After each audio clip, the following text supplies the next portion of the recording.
Princess Charlene and Prince Albert stood in silence as thousands gathered to remember one of France's darkest days, and the emotion on their faces spoke louder than any words.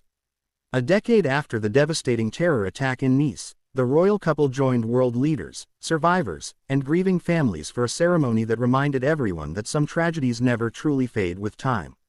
The event marked 10 years since the horrific attack on the Promenade des Anglais, where 86 innocent people lost their lives during Bastille Day celebrations. Although 10 years have passed, the pain remains deeply felt by families, survivors, and communities across France. The anniversary was not only about remembering the victims but also about honoring the courage shown by first responders and the resilience of those who continue to rebuild their lives. Princess Charlene appeared visibly emotional throughout the ceremony. Wearing a formal navy dress and carrying a white fan in the summer heat, she listened carefully as speeches reflected on the lives that were lost and the lasting impact of the tragedy.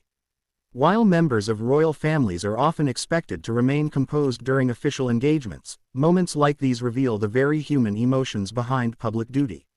Her expressions suggested deep compassion for those who have carried this loss for an entire decade. Prince Albert remained by her side throughout the ceremony, reinforcing the couple's long-standing commitment to supporting remembrance events. Over the years, the Monaco royal family has consistently participated in commemorations connected to the Nice attack, reflecting the close historical and geographical ties between Monaco and the French Riviera.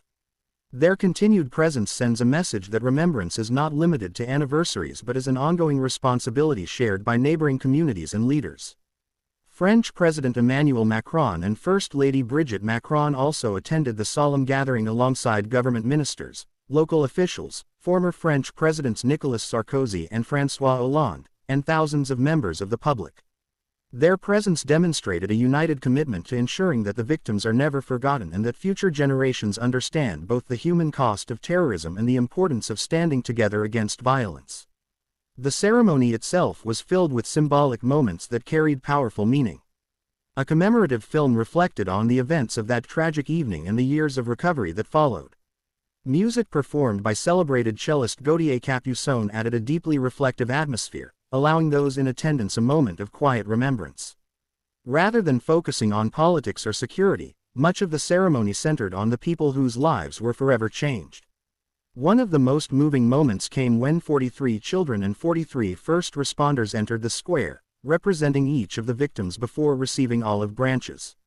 The gesture highlighted both innocence and courage, reminding everyone that behind every statistic is a personal story, a grieving family, and memories that continue to shape lives. The olive branch, recognized worldwide as a symbol of peace, reinforced the ceremony's message of hope despite unimaginable loss. For Princess Charlene, whose public appearances have increasingly attracted attention in recent years, this event highlighted another important aspect of royal service. Beyond ceremonial duties and official engagements, members of royal families often become symbols of national compassion during moments of collective grief. Their attendance cannot erase tragedy, but it offers visible support to communities that continue to remember loved ones. Public reaction to the ceremony has largely focused on its dignity and respectful tone. Many observers praised the emphasis on remembrance rather than spectacle. Others noted the emotional expressions seen among many attendees, including Princess Charlene, as a reminder that grief can remain powerful even after many years. Such anniversaries often encourage reflection not only on the past but also on the importance of unity, resilience, and protecting future generations. As Europe continues to reflect on difficult chapters in its recent history, ceremonies like this demonstrate how remembrance can bring people together across political, cultural, and national boundaries. They also remind the world that honoring victims is not simply about looking backward but about reaffirming shared values of peace, compassion, and solidarity. For Prince Albert and Princess Charlene, their presence in Nice once again underscored their commitment to supporting meaningful public commemorations. Their quiet participation became part of a larger message that some moments transcend politics, status, and borders. They become shared human experiences that deserve respect, reflection, and remembrance. As the ceremony came to a close, the silence that settled over the gathering seemed to carry as much meaning as every speech that had been delivered. 10 years after tragedy struck Nice, the memory of those 86 lives continues to unite people in remembrance and hope for a more peaceful future. What do you think is the most meaningful way countries and communities can honor the victims of tragedies like this while helping future generations remember their stories? Share your thoughts in the comments below. If you appreciated this respectful news update, please like this video, comment, subscribe to the channel, and share it with others who value thoughtful royal and international news coverage.